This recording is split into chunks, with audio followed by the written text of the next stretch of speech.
மருத்துவ குழு அமைத்து விசாரணை நடத்தும் விவகாரத்தில் மேல்முறையீடு செய்ய அப்போலோ நிர்வாகம் முடிவு செய்திருக்கிறது. இது குறித்த கூடுதல் விவரங்களை வழங்குவதற்காக எமது செய்தியாளர் சதீஷ் நம்முடன் இணைகிறார். சதீஷ், இது தொடர்பான மேலதிக விவரங்கள் என்ன?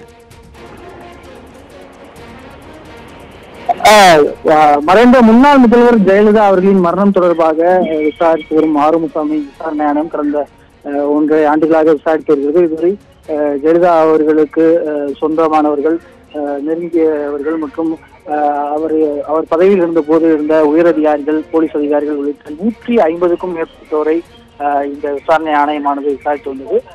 இந்த ஆணையத்தின் இறுதிக்கட்ட விசாரணை நெருங்கிய போதுதான் அப்போலோவின் மருத்துவர்கள் மற்றும் அந்த அப்போலோ மருத்துவமனையில் ஜெயலலிதா சிகிச்சை பெற்ற 75 நாட்களில் அவருக்கு வழங்கப்பட்ட சிகிச்சை தொடர்பான பல்வேறு விசாரணைகளை ஆணையம் மேற்கொண்டது. அந்த விசாரணையின் போது பல்வேறு மருத்துவ தரவுகள் மற்றும் மருத்துவர்கள் அளித்த வாக்குமூலங்கள் பிழையாக பதிவு செய்யப்பட்டு விட்டது என்ற ஒரு குற்றச்சாட்டை அப்போலோ தரப்பில் ஆணையத்தில் ஆஜராகிய வழக்கறிஞர் அவர்கள் தெரிவித்தார்கள்.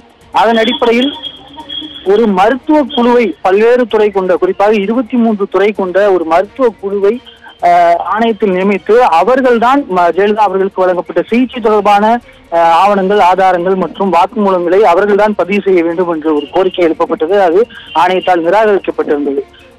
இந்த விவகாரத்தில் அப்போலோ பல தவறுகள் செய்துவிட்டதாகவும் சில சிகிச்சைகளை தவறாக மேற்கொண்டதாகவும் ஆணையத்தில் சில வாக்குமூலங்கள் பதிவு செய்யப்பட்ட காரணத்தால் இந்த விசாரணையில் உரிய மருத்துவ குழு 23 பேர் கொண்ட மருத்துவ குழுவை நியமிக்க வேண்டும். அப்படி நியமிக்காதவரை எந்த மருத்துவர்களும் அப்போலோ சார்பில் ஆஜராக மாட்டார்கள் என்ற ஒரு கருத்தை தெரிவித்து அதே கருத்தின் அடிப்படையில் சென்னை உயர்நீதிமன்றத்தில் ஒரு வழக்கையும் தொடர்ந்திருந்தார்கள். அந்த வழக்கில் குறிப்பாக இந்த மருத்துவ குழுவை அமைக்கும் வரை இந்த ஆறுமுகசாமி விசாரணை ஆணையத்தில் ஜெயலலிதா அவர்களுக்கு வழங்கப்பட்ட மருத்துவம் மற்றும் மருத்துவர்களை விசாரிக்க தடை வேண்டும் என்ற ஒரு கோரிக்கையும் அவர்கள் வைத்திருந்தார்கள்.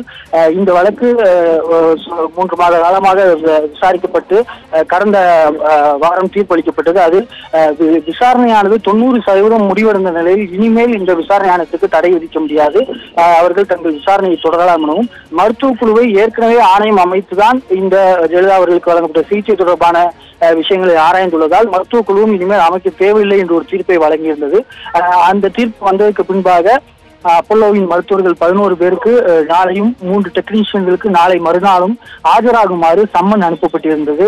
ஆனால் தற்போது அப்போலோ நிர்வாகம் சார்பில் இந்த சென்னை உயர்நீதிமன்றம் அளித்த அந்த தீர்ப்பை எதிர்த்து உச்சநீதிமன்றத்தில் மேல்முறையீடு செய்வது என்ற ஒரு முடிவை எடுத்துள்ளனர்.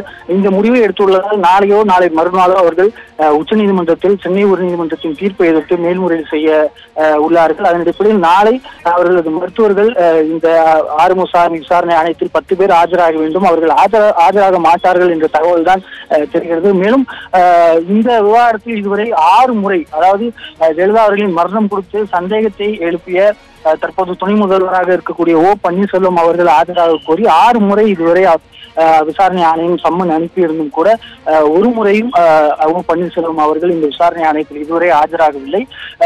இப்பொழுது அவருக்கும் சம்மன் இன்னும் அனுப்பப்படவில்லை. இந்த நிலையில் தான் தற்போது மீண்டும் இந்த விசாரணை இன்னும் தாமதமாக 6 மாதம் அளவுக்கு தாமதமாகும் வாய்ப்பு ஏற்பட்டுள்ளது. நன்றி சதீஷ், உங்களுடைய தகவல்களுக்கு.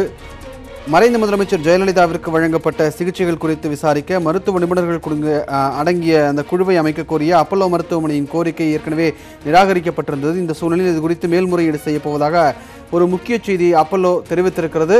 இது குறித்த ஒரு முக்கிய செய்தியை தற்போது நாம் பார்த்தோம். இது குறித்த கூடுதல் விவரங்களை எமது செய்தியாளர் சதீஷ் வழங்க கேட்டோம்.